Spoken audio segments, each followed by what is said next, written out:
Ihan lyhyt pahoittelu alkuun. Mä yleensä tykkään jutella ihmisten kanssa. Mä oon pikkusen tässä flunssassa, niin mä en ihan jokaista. Tai sanoin omallekin tiimille, että älkää pahastuko, pidän pikkusen etäisyyttä, ettei leviä sen pahemmin. Mä käyn lyhyesti hieman ylätasolla, mutta kuitenkin ehkä oleellisia asioita tuohon meidän budjetin taustotukseen, että minkälaiset asiat vaikuttaa tuohon, kun me eteenpäin budjetointia viedään. Ja toi strategiakuva on tuttu, mutta kertaa se nyt kuitenkin, että myös talouden suunnittelun taustalla on strategia, ja tuossa on useammassa kohdassa talouteen liittyviä asioita, kilpailukykyinen hinta ehkä siellä keskeisimpänä, ja siellä on arvoissa taloudellisuus mainittu, jotka on tällaisia hyvin fundamenttiohjaavia asioita, kun tätä suunnittelua viedään eteenpäin. Tuossa on noita perusfaktoja viime vuodesta. Meiltähän on tilinpäätös tullut ulos, ja sitä on käyty läpikin muutamissa tilanteissa, etten käynyt noita kaikkia numeroita läpi. Ehkä tuolta, niin kuin jos poimii positiivisen asian ja kehityskohdeasian, niin positiivinen asia on Hason käyttöaste, joka oli viime vuonna 99,1%, eli ei käytännössä hirveän paljon paremmin pystyisi olemaan. 100% ei oikein mikään yhtiö pääse. Se on nyt hieman laskenut, se on ollut 98,3 ja 99 välissä nyt tämän vuoden aikana, mutta se on tietysti meidän talouden perusta, että niin kauan kuin meillä käyttöaste pysyy hyvänä, niin sitä kautta me pystytään meidän taloutta hallitsemaan ja tekemään positiivisia asioita. No sitten jos tuolta katsoo se, mikä ehkä eniten käyttöasteen lisäksi vaikuttaa meidän budjetointiin, on toi liikevoitto ja tilikauden tulos. Ja positiivisena asiana, että liikevoitto meillä on vahva, eli meidän operatiivinen toiminta, jos ei katsota rahoituskuluja, eli meidän lainoista tulevia rahoituskuluja, niin meillä on kyllä hyvällä tasolla tulos ja sillä lailla vahvaa ja tervettä toimintaa. Ja sitten se, mikä on haaste, johon tässä budjetoinnin aikana useaan otteeseen varmaan palataan, on meidän tilikauden tulos, joka oli viime vuonna 16 miljoonaa tappiollinen, joka on tietysti sellainen asia, joka sitten meidän täytyy hoitaa kuntoon. Me tehtiin investointeja, joka on myös tärkeää, että pidämme huolta meidän kiinteistökannasta ja katsomme asioita pitkäjänteisesti eteenpäin. Me investointiin uusiin kohteisiin, me investointiin kunnostuksiin ja sitten muuttokorjaukset, jotka oli meillä pikkusen kasvussa viime vuoden aikana, niin niihinkin olemme investoineet. Tuohon on 3 näitä meidän keskeisimpiä investointiasioita nostettu. No sitten Haso on mennyt ja tulee menemään eteenpäin, me myös kasvetaan ja samanaikaisesti me kehitetään meidän toimintaa, niin kuin on ollut tälläkin foorumilla taisi viime kerralla esillä näitä meidän toimenpiteitä, mitä me ollaan tehty, jotta meidän toiminta vastaa tätä koko luokkaa, missä me nyt ollaan. Et sille jos Haso verrataan noihin meidän asumisoikeuskilpailijoihin, niin meillä on nyt Helsingin alueella taitaa olla 6800 kotia tällä hetkellä, ja sitten noin seuraavat 3 suurinta, tuossa just katselin kuinka paljon heillä on asuntoja, niin jos he eivät laskee 3 yhteensä, niin heillä rupeaa olemaan suurin piirtein pikkusen vähemmän kuin meillä. Et meillä on silleen merkittävän kokoinen yhtiö, joka edellyttää myös meidän toiminnalta ja meidän toimintamalleilta tämän koko luokan yhtiön toimintamalleja, joita me ollaan tässä rakennettu, ja varmaan kaikille tuttu toivottavasti toi Haso 2.0 termi, mitä me on käytetty tästä meidän kehitystoiminnasta ja siitä suunnasta, mihin me ollaan menossa. Yhtenä isona asiana on toi Himaremppa, josta on tiedotettu ja joka on ollut kanssa esillä eri yhteyksissä, joka on sama kiinteistöstä, kodeista huolenpitämistä ja toisaalta se on myös sitten investointia tulevaisuuteen. Tärkeänä asiana, mikä on myös ollut esillä, nyt tulee vähän kertausta, mutta kertaus on ehkä hyvästä tässäkin yhteydessä, että mehän ollaan nyt tehty päätös osa palveluista, jotka tällä hetkellä on ulkoistettu, niin toteuttaa vuodesta 2027 eteenpäin itse, joka on ollut iso ja tärkeä päätös. Talouden näkökulmasta pidemmällä aikajänteellä lähtökohtana ei ole ollut säästäminen, mutta arvioimme kuitenkin, että se on tehokkaampaa toimintaa omana toimintana, jolloin me tullaan varmaan säästämään jonkun verran. Ja sitten toinen puoli kolikko on se, että meillä tulee kertaluonteisia kuluja nyt tuossa käynnistysvaiheessa jonkun verran huomioitavaksi budjetoinnissa. Ja nyt mä puhun ikään kuin mä puhuisin tähän mikrofoniin, vaikka mä oikeasti puhun tähän mikrofoniin, mä voin liikkuakin. Tosin tässä oli ilmeisesti kamera jossakin kohdin, ei hirmu paljon näkyy kuulemma kuvassa. No niin.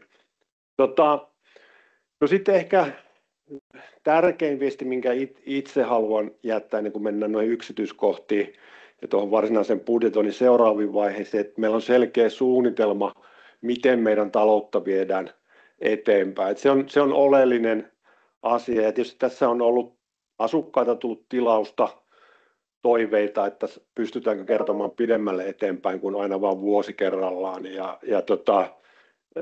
että paljonko ensi vuonna nousee vastikkeet ja tuossa 2 kalvon päästä muutaman sanan sanon siitä, mutta perusviesti se, että aidosti pohdimme pitkäjänteisesti eteenpäin ja pyrimme tekemään mahdollisimman ennakoitavaa tästä toiminnasta meille kaikille.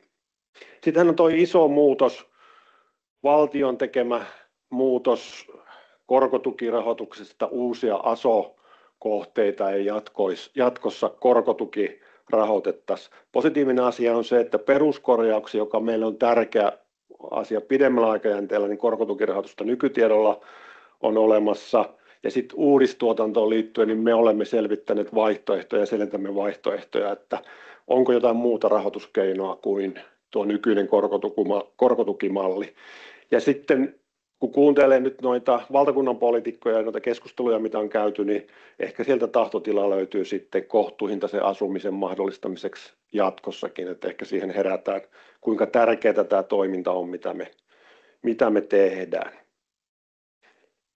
Nämä ehkä tästä ylätason parametreista, mitkä tässä on taustalla budjetoinnissa. Tätä mä en käy läpi, tämä oli silloin viime kerralla, mä halusin vain tämän tähän ottaa ja muistuttaa, että meillä on tämä 8 toimenpiteen kokonaisuus, jota me viedään eteenpäin jatkossakin. Ja tämä on sellainen asia, että kun budjettia viedään eteenpäin ja ensi vuoden budjetti lyödään lukkoon, niin me peilaamme sitten sitä vasten, että mitä kaikkea me pystymme ja missä mittakaavassa viemään näitä asioita eteenpäin. Osahan on toki ensi vuonna uusia asioita, että vuodesta toiseen ei osa asioista valmistu ja tulee uusia tilalle, mutta nämä 8 asiaa on niitä HASO 2.0 toimenpiteitä, mitä me on tässä viety systemaattisesti eteenpäin.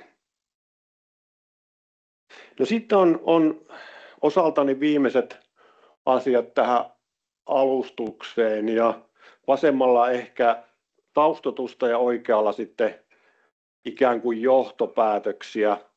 Ja tuossa nyt on kerrattu toi vuoden 2023 eli muutama vuosi taaksepäin, kun toimintaympäristössä tapahtui merkittäviä muutoksia, oli pitkä noin 10 vuoden jakso, sanotaanko, että korkoja ei juurikaan ollut, jos oli tietysti taustalla sitten finanssikriisit lähtien ja koronakriisit ja muutama muukin kriisi, jossa maailmantalous ajautui tilanteeseen, että inflaation eli hintojen nousun rajoittamiseksi korkotaso oli 0, joka oli epärealistinen taso.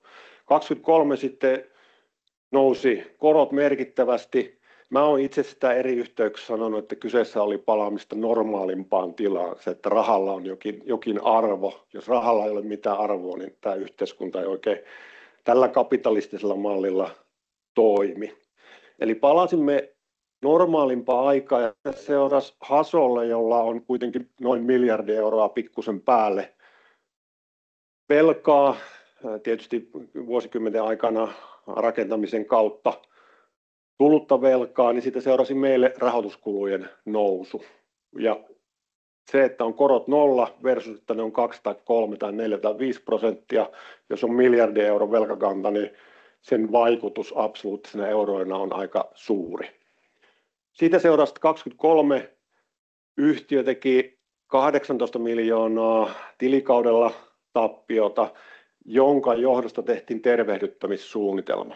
Eli yhtiö teki omistajan tukemana suunnitelman, kuinka talous saadaan terveelliselle pohjalle. Ja tietysti yhtiö, joka tekee tappiota, niin yhtiö on pakko. Osakeyhtiö ei voi hirmu kauan olla tappiollinen. Oman toiminnan täytyy kattaa omat kulut. Ja mehän toimitaan omakustannusperiaatteella, joka on tässä todella hyvä ja arvokas asia, että me emme tee voittoa omistajalle, vaan me katamme omat kulumme. Siinä yhteydessä, kun tehtiin tervehdyttämissuunnitelma, silloin omistaja pääomitti 3 miljoonalla, takasi meille maksukykylainoja. Maksukykylainat on sitä varten, että meidän kaikista kriittisin talouden voimavara on meidän kassa. Eli meidän täytyy olla kassassa rahaa, jotta me voidaan maksaa laskuja ja maksaa meidän palveluista ja niin edespäin. Ja koska tulos meni negatiiviseksi, niin meillä oli kassahaaste. Eli se, että jos kassa menee miinukselle, niin sitten ei ole mistä ottaa rahaa. Niin kaupunki omistajana takasi meille maksukykylainan. En tiedä, palaako Petri siihen tarkemmin, mutta olemme sitä nostaneet tällä hetkellä 10 miljoonaa. Eli ei ole tarvinnut käyttää tuota koko maksukykylainaa tähän asti vielä. Meillä on suunnitelmissa sitä vielä hieman nostaa, mutta meillä on ehkä pikkasen parempi taloudellinen tilanne kuin mitä silloin oli, kun toi tervehdyttämissuunnitelma tehtiin ja toi tilanne oli päällä. No sitten jos katsoo meidän muita asioita, jotka on vaikuttanut tähän meidän taloudellisen tilanteen korkojen lisäksi on se, että Hason vastiketaso on ollut ihan selkeästi kilpailijoita alempi vuosikymmeniä, eli pitkän aikaa. Eli me tehtiin tuossa analyysi, tarkistin vielä tuossa ennen kuin tultiin tähän, että mitä nämä meidän 3 isointa kilpailijaa, miltä niiden talous näyttää, kun katsoo vuosia taaksepäin. Ja käytännössä heidän vastiketaso on ollut noin 20% meitä korkeampi. Ja mitä siitä on seurannut? Asuntosäätiön asunto-oikeudella on taseessa 366 miljoonaa voittovaroja. Ja TA:lla avaimella on jotain 70 miljoonaa-100 miljoonaa. Eli he ovat keränneet ja varautuneet taloudellisesti korkeammilla vastiketasoilla. Ja meillä on taseessa, mä haluan positiivista viestiä, mutta mä kuitenkin kerron avoimesti tämän mikä tilanne on, jotta meillä on faktat tiedossa. Meidän taseessa on 0 euroa kertyneitä voittovaroja. Eli meillä ei ole sellaista puskuria, mistä ottaa oli se sitten tarve mikä tahansa taloudellisille resursseille. No sitä kautta me ollaan nyt sitten menty tervehdyttämissuunnitelmaa eteenpäin. Me ollaan parannettu meidän tulosta.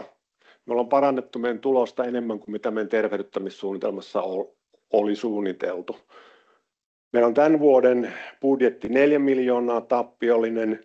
Mä en muista mitä siinä alkuperäisessä tervehdyttämissuunnitelmassa oli, mutta se oli merkittävästi enemmän tappiollinen. Eli se oli miljoonia, se on merkittävin, se oli miljoonan luokassa se ero. Eli me ollaan edetty oikeaan suuntaan nopeammin kuin tervehdyttämissuunnitelmassa, joka on positiivinen asia. Petri varmaan palaa tuohon lainojen siirtämiseen ja muihin. Me ollaan nyt korkosuojauksia lisätty, eli se, mikä nyt jälkiviisaus on kaikista helpoin viisaus ja ihan turha niin kuin jälkikäteen todeta, että olisiko pitänyt tietää, että korot jonain päivänä nousee. No mistä hitosta koko maailma oli ihan samassa tilanteessa. Mutta se mitä me ollaan nyt tehty, me ollaan tehty korkosuojauksia. Eli se, että meillä on pikkuisen paremmin ennakoitavissa meidän talous jatkossa kuin mitä se oli silloin, kun ei ollut korkosuojauksia. Meillä on jonkun verran tai isostikin korkosuojauksia tämän korkotukilainasysteemin kautta. Siinä on hyvät ja huonot puolet tuossa korkotukilainajärjestelmässä, emme siihen sen syvemmälle. No sitten yksi tärkeä asia on noi palvelut ja palvelukustannukset. Ja Hasohan on tehnyt todella paljon kilpailutuksia. Meillä on keskitetty palveluita ja haettu kustannustehokkuutta. Ei pelkästään kustannustehokkuutta, mutta myös kustannustehokkuutta sitä kautta, että kilpailutetaan palveluita. Ja niitä on viety tässä viime vuosina aktiivisesti eteenpäin. Ja toinen on sitten nämä meidän toimintamallit, mihin tuossa viittasin, Haso 2.0, jolla pyritään myös toimimaan tehokkaasti sen lisäksi, että pystytään sitä strategian kotikunnossa ja toimivat palvelut painopistettä toteuttamaan. No sitten tämä taustatus, että mistä tullaan, ja sieltä 23 vuoden tilanteesta on menty eteenpäin oikeaan suuntaan pikkusen nopeammin kuin oli suunniteltu, joka on hyvä asia. Koputan Tapani mukaan jälleen puuta ja toivon, että se on huomennakin näin, että mennään oikeaan suuntaan, mutta mennään toivottavasti sillä vähintään, mitä on suunniteltu. Se, mikä nyt on sitten tavoite katsoen sitä lähtötilannetta, niin tavoite on, että vuonna 2027, eli ei ensi vuonna. Ensi vuonna meillä on vielä tappiollinen vuosi. Sitä me tässä nyt budjetoimme, että mihin se asettuu, mutta lähtökohta on se, että mahdoton on kääntää vielä ensi vuonna laivaa kokonaan plussalle, mutta tavoite on, että vuosi 2027 olisi vähintäänkin 0 tulos. Ja se on se, mitä kohti ollaan sieltä 23, 24, 25, 26 ja 27 menty, ja tähän asti ollaan sillä polulla hyvin oltu, eli vuosittain on tulosta parannettu. Kassavirta. Meillä on siellä se maksukykylaina, jos tulee jotain yllätyksellistä. Meillähän on yksi elementti, mikä on ihan selkeästi ollut muutos tässä viimeisen 8 kuukauden aikana on mennä ASO-maksujen palautus. Eli kun käyttöaste on tullut pikkusen alemmas aikaisemmasta, niin me on jouduttu pikkusen enemmän palauttamaan ASO-maksuja. Ja jos me hirveästi joudutaan niitä palauttamaan, niin ei meillä ole siellä kassassa mistä palauttaa, vaan me käytetään sitä maksukykylainaa. Mutta tällä hetkellä usko ja ajatus on se, että se palautusten määrä ei kasvaisi enää. No sitten kaiken täällä taustalla, kun budjetointia mennään eteenpäin, niin on tuo meidän strategia, se kilpailukykyinen hinta. Eli vastiketaso on se asia, mitä kautta meillä tulee tulot ja mihin se vastiketaso asettuu, niin se mikä siellä vähintäänkin ohjaa, että meillä täytyy olla kilpailukykyinen hinta. Se on meidän strategia ja se on meidän omistajatahtotila ja sitä meidän täytyy toteuttaa. No siitä tullaan sitten tuohon oikeaan puoleen ja otsikkona hintojen hallinta. Ja kyllähän se tällä polulla, missä me on oltu ja siihen 27, mihin me tähdätään, niin vastikekorotukset on välttämättömiä. Eli se on niin kuin avoimesti todettava, että vastikekorotukset on välttämättömiä, jotta me mennään tuon meidän tervehdyttämissuunnitelman mukaisesti. Ja jotta meillä on taloudessa ennakoitavuutta, jotta me saavutetaan vakaus, joka on kaikille meille. Se ei ole pelkästään hyväksi, vaan se on myös välttämätöntä. No sitten nyt tämän budjetointihan on käynnissä ja lopputulos syntyy tässä yhdessä tehden ja asioita läpikäyden ja taloutta suunnitellen. Se alustava tavoite, mikä meillä on, niin alustava tavoite on se, että vuodesta 2027 eteenpäin Hason vastikkeet kehittyisi inflaation mukaan. Eli tällaisia korotuksia, mitä nyt valitettavasti on tämän taustotuksen perusteella jouduttu tekemään, niin vuodesta 2027 eteenpäin, mikäli olosuhteet ei muutu, mikäli ei tule mitään, mitä mainitsin tuossa alussa, mitkä on vaikuttanut maailmantalouteen, ei tule yllätyksiä, niin mentäisiin siitä eteenpäin sitten inflaation, eli käytännössä kustannusten nousun mukaisilla korotuksilla. Eli tuo tavoite, että ei merkittäviä lisäkorotuksia 27 eteenpäin olosuhteiden ollessa niin kuin ne nyt tällä hetkellä jokainen toimija voi ennakoida.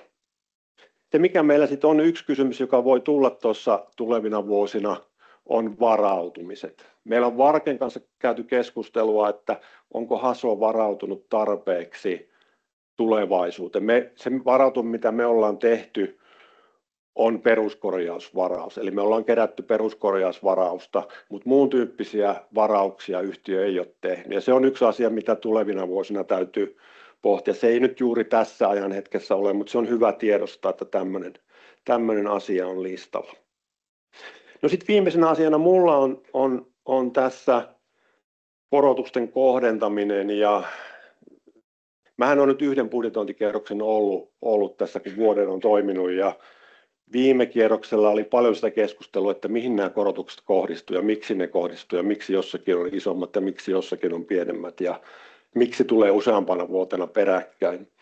Ja meillähän ei hirmu paljon ole työkaluja, kun meillä on tasausjärjestelmä, joka ohjaa asioita pitkälti. Meillä ei hirmu paljon semmoisia, niin kuin, että jotenkin voisi kovasti ohjata asioita, mutta sen vähän, mitä meillä on työkaluja, niin tuossa on noin 4 periaatetta, mitä pyritään noudattamaan. Pyritään huomioimaan kohdekohtainen talous, mikä on kohteen talous, onko se plussalla vai miinuksella, minkä verran, vai onko se ehkä plus miinus nolla.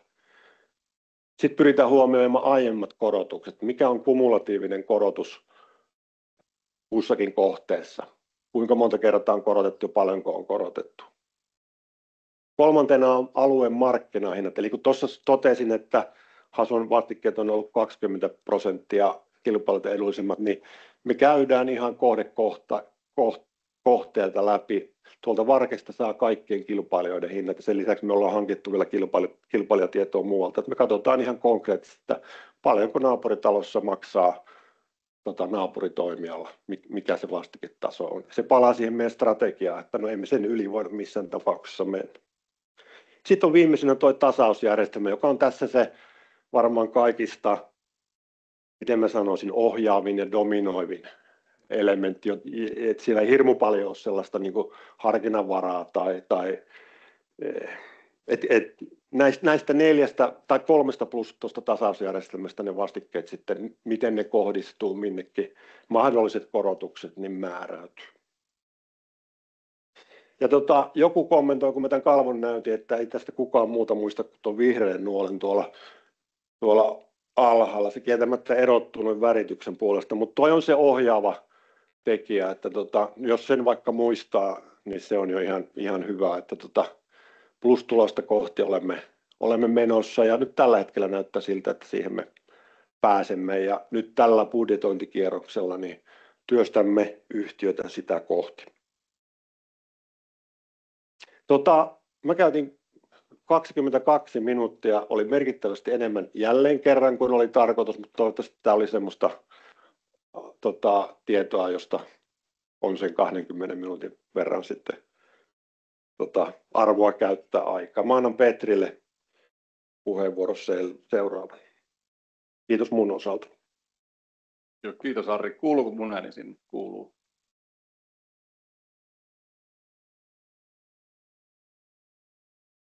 Puhu vähän kovempaa. Tosiaan mun nimi on Niemisalon Petri ja toimin Hasossa talouspäällikkönä. Ja ensiksi tuossa on talouden näkymiä vuodelle 2026. Vaikka meillä on nostettu tosiaan, niin kuin Harri äsken mainitsi tuossa vastikkeita tässä viime vuosina, niin edelleen se meidän vastiketaso on alle kilpailijoiden ja alueen vuokratason alla. Me ollaan jouduttu viime vuosina lykkäämään suurempia investointeja. Me ollaan käytännössä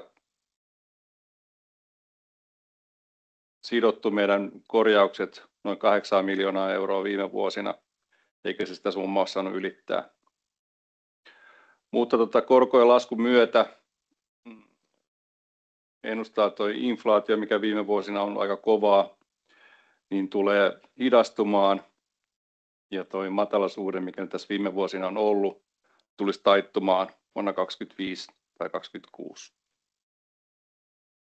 Valtiovarainministeriö antaa tämmöisiä ennusteita tulevista inflaatioprosenteista ja vuodelle 2026 on selvästi alempi inflaatioennuste kuin vuodelle 2024 tai 2025. Anteeksi, 2025 vuodelle itse asiassa alempi.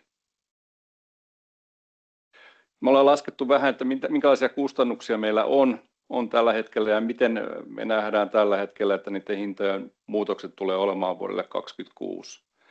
Käyttöastetta me arvioidaan, että tulee olemaan vähän alle sen viime vuoden luvun, mikä oli 99,1%. Me arvioidaan, että se on 98,3%. Suuri muutos tulee olemaan noissa parkkiyhtiöiden velotuksissa.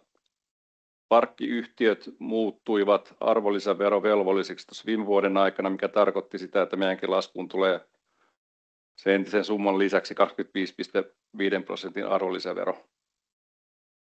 Mutta näillä parkkiyhtiöillä on myös jonkin verran kustannuksia, joita ne saa vähentää niistä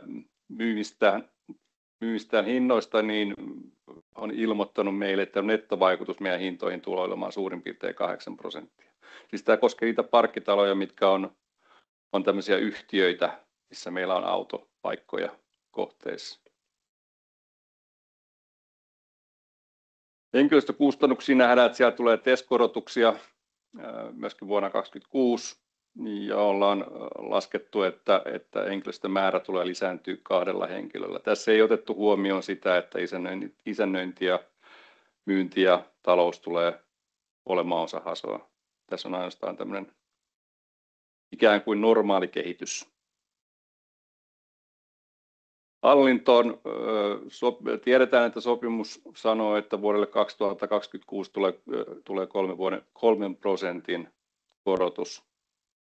Lisäksi siellä on niitä uusia kohteita, jotka valmistuu silloin vuonna 2027 ja sitä kautta tuo meidän kokonaishallintokulun määrä tulee olemaan noin 1,1 miljoonaa euroa. Käytössä ja huollossa samainen sopimuskorotus tulee olemaan noin 1,5% kesäkuusta 2025 alkaen. Mutta kun me otetaan niitä tehtäviä itsellemme, niin sitä kautta saadaan jonkin verran säästöjä aikaiseksi. Tosi sieltä tulee tietysti palkkakustannuksia toiselle puolelle laskelmaa. Ulkoalueiden hoidossa tulee sopimuskorotus noin 10% vuodelle 2025, siivoukseen 4%. Lämmitys- ja sähköön ei odoteta tulemaan minkäänlaisia korotuksia vuodelle 2026, eli niissä pysyy hinnat vuoden 2025 tasolla. Siivoukseen odotetaan noin 4% korotusta, taisin sanoakin sen, ja veteen tulee aika merkittävä korotus, noin 6% korotus. Vesikustannukset tulee olemaan noin 3 miljoonaa yhteensä. Vuokrat näyttelee aika suurta osaa meidän tuloslaskelmassa, varsinkin nämä meidän tonttivuokrat, mikä on Helsingin kaupungille maksettavat kustannukset. Odotetaan, että sieltä tulee noin 2% korotus tonttivuokriin. Tässä viime vuosina on tullut aika merkittäviäkin tonttivuokrakorotuksia ja me nyt odotetaan kuitenkin, että se vähän tasaantuu tuohon 2%, mikä on suurin piirtein sitä inflaatiovauhtia. Ja tosiaan niin ulkopuoliseen parkkihalliin odotetaan tulevan tuo 8% korotus, mikä vastaavasti tuli myöskin sinne tulopuolella. Ja teidän vastike on käyttökorvaus laskui. Kohdekohtaiset korjaukset pidetään edelleen tiukasti siinä noin 8 miljoonassa eurossa ja ne jakaantuvat niin, että kohdekohtaisia korjauksia olisi noin 3,5 miljoonaa ja tasattavia korjauksia noin 4,5 miljoonaa euroa. Ja 6 kuukauden Euribor, mikä on tyypillisin meidän lainojen korkomalli, niin me ennustetaan ja kaikki muutkin oikeastaan, kenen kanssa ollaan keskusteltu, ennustetaan, että se olisi noin 2,2% tasoa ja sillä tasolla ollaan sitten laskettu meidän korkokustannuksia, mitä ne tulisi olemaan vuonna 2026.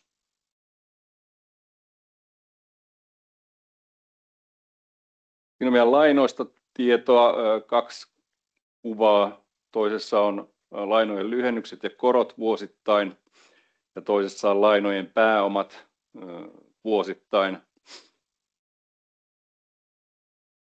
Mikä tässä viime vuosina on ollut merkittävää, niin tosiaan me ollaan lykätty niitä lainojen lyhennyksiä tässä muutaman vuoden aikana, mutta vuodesta 2026 lähtien aletaan maksaa niitä lykkäyksiä takaisin. Ja korkotukilaina on takapainotteisia lainoja, niin toi meidän lyhennysten määrä, niin kuin tuosta ensimmäisestä kuvasta näkee, niin on tuommoinen nouseva käyrä. Se on aika merkittävä muutos, mikä tuossa tulee tapahtumaan. Esimerkiksi tuossa vuodesta 1944 lähtien meidän korko- ja lyhennyskustannukset tulee olemaan noin 100 miljoonaa euroa, mikä on aika huima summa verrattuna tämän päivän tasoon.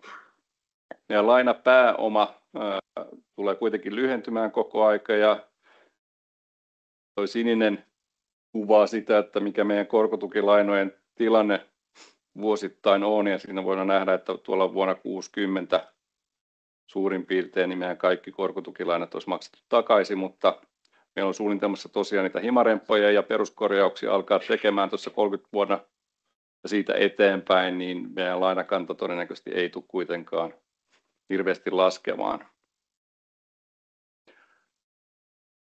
Korkotukilainoissa se korkosuoja, mikä niissä on, niin laskee vuosittain muutaman prosentin. Ja sen takia tullaan jossain kohti sellaiseen tilanteeseen, että korkosuoja on aika matala, niin sen takia me tosiaan ollaan tehty näitä korkosuojauksia ja niitä tullaan jatkamaan sitä mukaan, kun se korkotukilainan korkosuoja laskee tietyn tason alapuolelle. Ja me ollaan nyt tehty niitä tämmöisellä kiinteällä korolla 3 tai 5 vuodeksi. Ja me tiedetään ihan tarkkaan, mikä meidän lainojen korkokustannukset on tästä eteenpäin. Ei kaikissa lainoissa, mutta tietyn osaa siitä lainoista. Niistä lopuissa, mistä me ei ole tehty, niin se korkosuoja, mikä valtio niin antaa, niin on niin hyvä, että meidän ei kannata niihin sitä korkosuojausta tehdä. Että me tehdään ainoastaan niihin, missä se korkosuojaus on laskenut. Tosiaan lainojen lyhennysten lykkäystä ollaan tehty vuodesta 2023 alkaen. Silloin lykättiin noin 1,5 miljoonaa euroa lainan lyhennyksiä. Seuraavana vuonna melkein 5 miljoonaa ja vuonna 2025 lykättiin vielä 4,7 miljoonaa euroa. Vuonna 2026 aletaan maksamaan niitä lykkäyksiä takaisin, niin että vuonna 2028 kaikki lykkäykset olisi todennäköisesti maksettu takaisin ja päästä siihen normaaliin lainojen lyhennystahtiin. Tosiaan suurimmaksi osaksi meidän lainoja ei ole lykätty, että nämä on aika pieniä summia tuossa meidän kokonaisuudessa. Ja suurin piirtein normaalina vuonna me lyhennetään lainoja noin 30 miljoonalla, aika kuitenkin pieni määrä siihen verrattuna. Sitten seuraavaksi mentäisiin katsomaan sitä tarkemmin sitä budjettiesitystä, mikä tullaan lähettämään teille, ja ollaan kerätty ohjeita siitä, että mihin teidän kannattaisi siinä kiinnittää huomiota. Budjettilaskelma on tarkoitus auttaa hahmottamaan sitä, mistä talon tietylle ajanjaksolle kuuluvat tuotot ja kulut ovat syntyneet.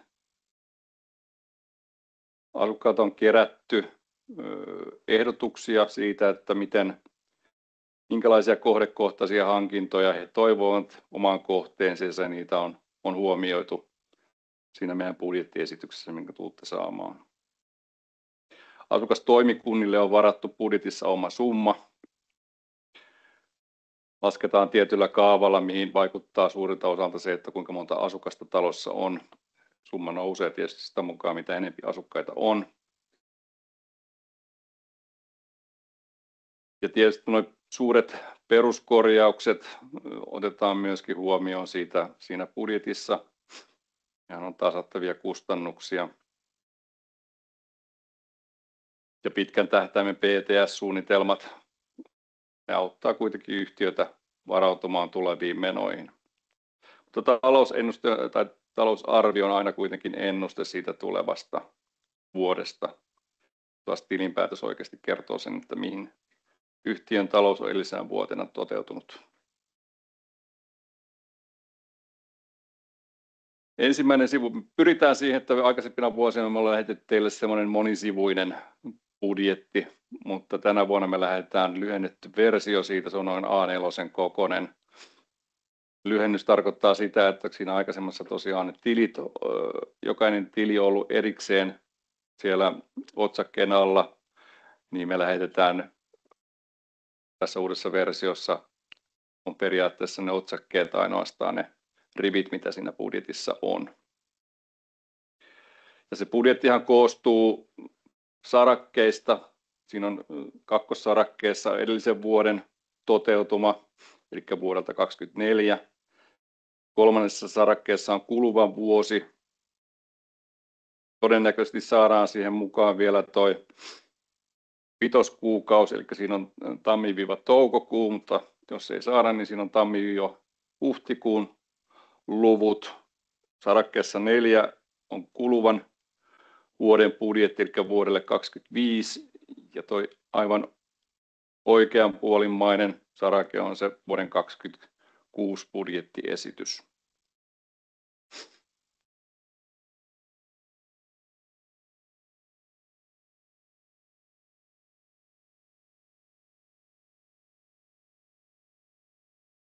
Ottaa pois tästä.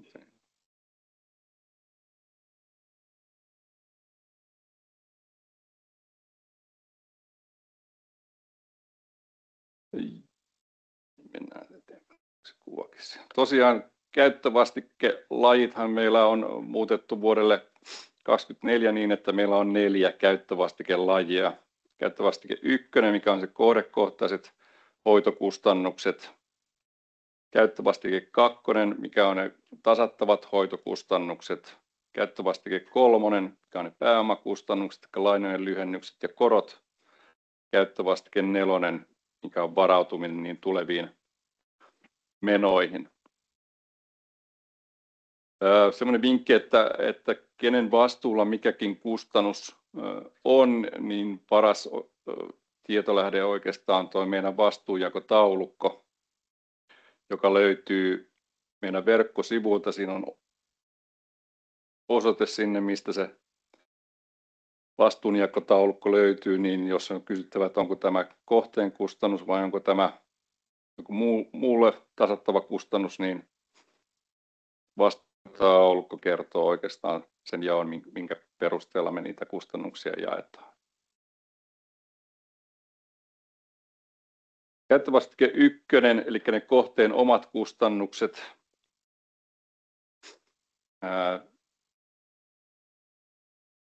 Mitä nuo kohteen omat hoitokulut pitävät sisällään, niin siellä on säännöllisiä hoitokuluja, asukkaiden omien pikailmoitusten perusteella tehdyt huoltokäynnit, pienemmät korjaukset, lähinnä jotka kohdistuu yksittäisiin asuntoihin,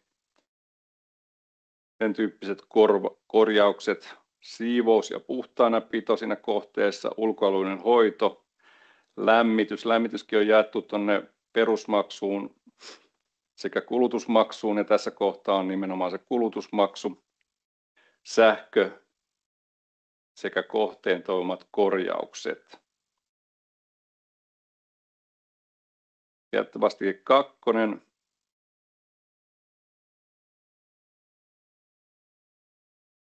On ne tasatut hoitokustannukset.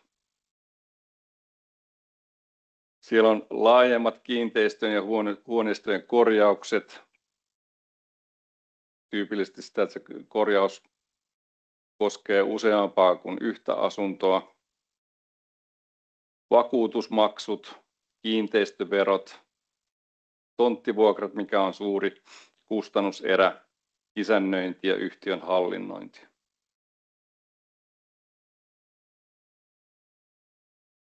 Käyttövastike 3. on ne tasattavat pääomakustannukset, eli korkojen tai lainojen lyhennykset ja korot. Ja me esitetään sillä tavalla, että siinä on kohteen omat lyhennykset, kohteen omat korot.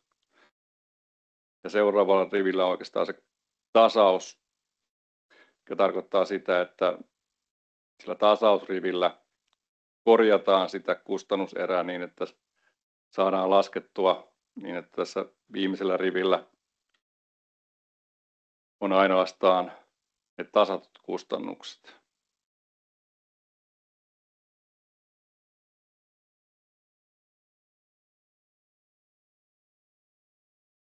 Käyttövastike 4, eli varautumiset. Periaatteessa voidaan varautua peruskorjauksiin, asuntomaksujen palautuksiin, bullet-lainojen lyhennyksiin. Ja tällä hetkellä meillä on käytössä tuo peruskorjauksen varautumiset ja bullet-lainojen lyhennyksiin varautumiset. Bullet-lainojen lyhennyksiin tai bullet-lainat tarkoittaa sitä, että meillä on muutama sellainen laina, mistä on sovittu niin, että niistä ei tehdä vuosittain lyhennyksiä, vaan se maksetaan kerralla pois se laina sitten kun se erääntyy vuosien kuluttua, ja me kerätään siihen rahaa, jotta meillä on niin kuin sitä rahaa silloin, kun se laina erääntyy. Peruskorjausvarausta me ollaan kerätty noin 40 senttiä vuosittain. ARA tai Varkehan suosittelee, että maksimissaan sitä saa kerätä noin euron verran 4 per kuukausi. Me ei olla ihan siihen tasoon vielä päästy. Ja viimeisenä siellä budjettiesityksen pohjalla on yhteenvetotaulukko, mikä kerää nämä kaikki käyttövastikelajien jäämät yhteen sekä tietysti kertoo tuon kohteen kokonaisvastikkeen euroa per neliö per kuukausi.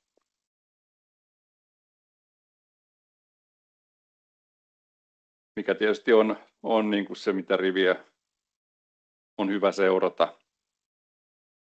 Budjettihan voi olla ylijäämäinen tai alijäämäinen. Jos on alijäämäinen, se tarkoittaa sitä, että kustannuksia on enempi kuin tuottoja. Ja ylijäämäinen tarkoittaa tietysti päinvastaista, eli siellä on tuottoja enemmän kuin kustannuksia. Jäämät ovat kohdekohtaisia, niitä kertyy vuosittain, kun toteutuneiden kohdekohtaisen kulujen määrä on pienempi tai suurempi kuin kerätyt vastikkeet. Ja meillä on käytössä semmoinen sääntö, että käyttövastike ykkösen, eli sen kohteen kustannuksia, ylijäämää tai alijäämää pystytään hyödyntämään tulevina vuosina. ARA suosittelee tai Varke suosittelee, että näitä yli- tai alijäämiä käytetään seuraavana 3 vuotena tasaamaan sen kohteen taloutta. Ja haetaan todennäköisesti siihen toisenlaista näkökulmaa tässä 26 budjetoinnissa, koska siellä on aika isoja jäämiä tullut tässä viime vuosina, mitä ei pystytä tuossa 3 vuodessa sulattamaan, niin todennäköisesti me tullaan käyttämään niitä vähän pidemmän aikaa, kun se ARAn suositus 3 vuotta on.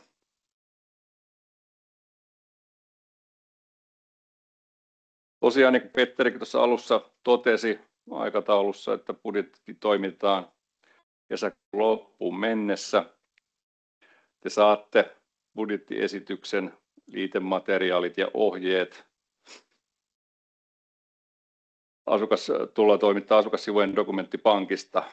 Tavoitteena on toimittaa materiaalit tosiaan kesäkuun loppuun mennessä, ja mitä kaikkea me tullaan toimittamaan. Me tullaan toimittamaan se varsinainen budjettiesitys vuodelle 2026. Sen lisäksi kohteiden tasauspisteet ja tasauskertoimet, tasauksen vaikutus kaikkien asukohteiden osalta ja oman kotitalon PTS eli pitkän tähtäimen suunnitelma.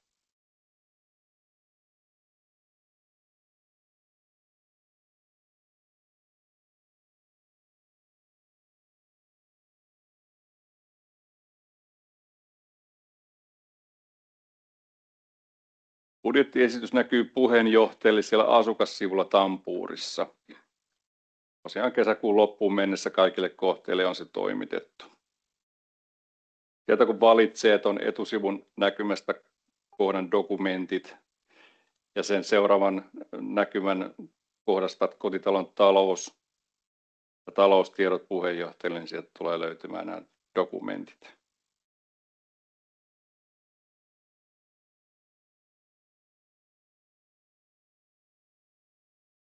Vain puheenjohtaja.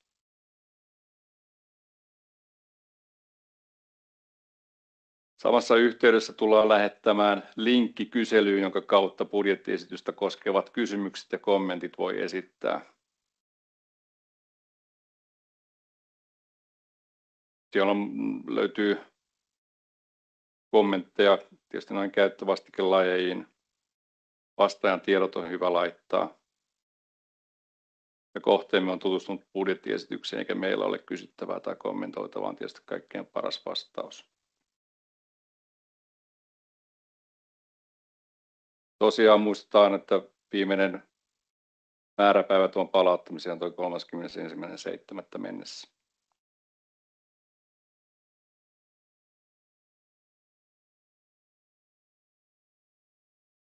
Toivotaan, että kysymykset otetaan lopussa, että me saadaan tuo esitys ensiksi nauhoitettua ja lähetettyä.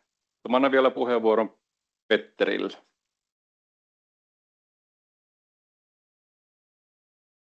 Kiitoksia.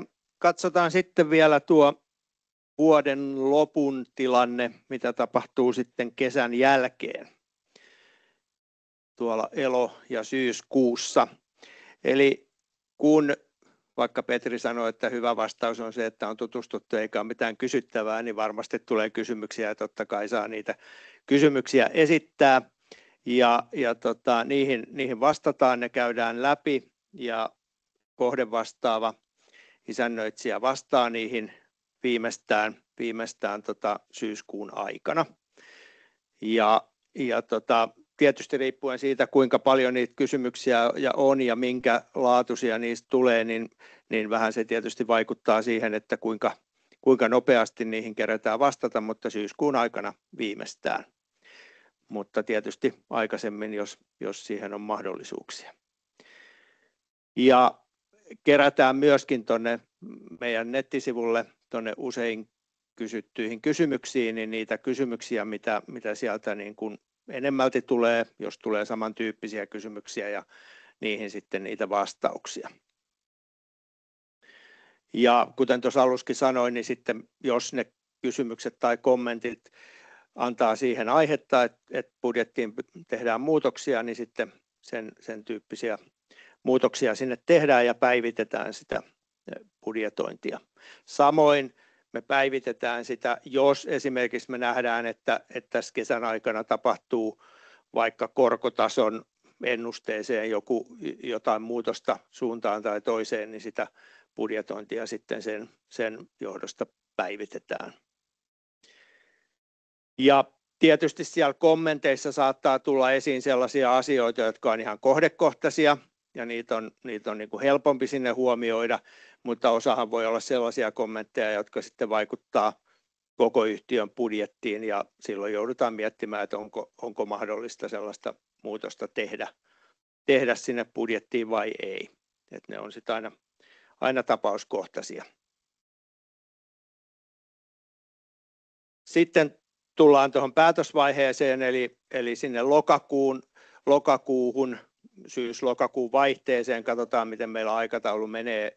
Ajatus on nyt ollut, että se on lokakuun alussa, mutta jos hyvin käy, niin syyskuun loppupuolella niin on sitten Haso-hallituksessa se lopullinen budjetti ja lopulliset kohdekohtaiset vastikkeet sitten päätettävänä. Ja se lopullinen budjetti tulee sitten ihan jo lainkin sanelemana kaikille asukkaille nähtäväksi sinne asukassivuille.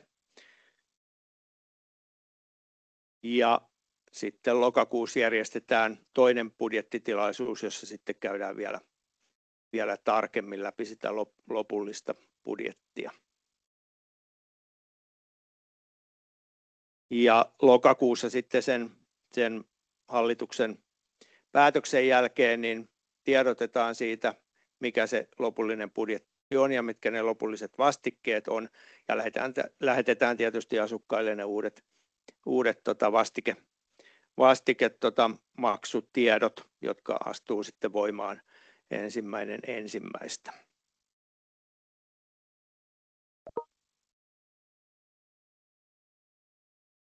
Ja tuossa on nyt nähtävissä se paikka, josta sitten jokainen asukas sieltä asukassivuilta löytää sen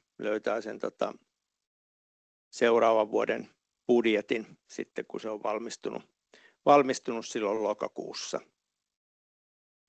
Kohdekohtaisesti tallennetaan se sinne jokaisen kohteen oma budjetti.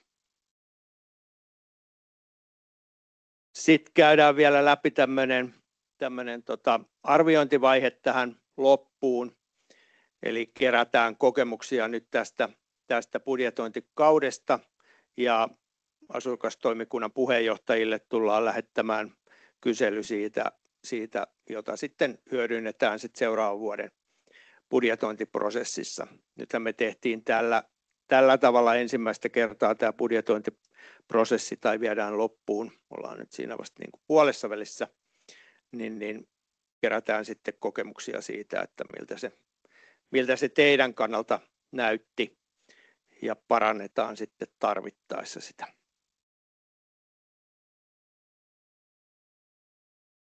Ja vastaan tähän loppuun siihen yhteen kysymykseen, joka tuossa jo tuli, että voiko sen jakaa sähköisesti sen kesäkuun lopussa tulevan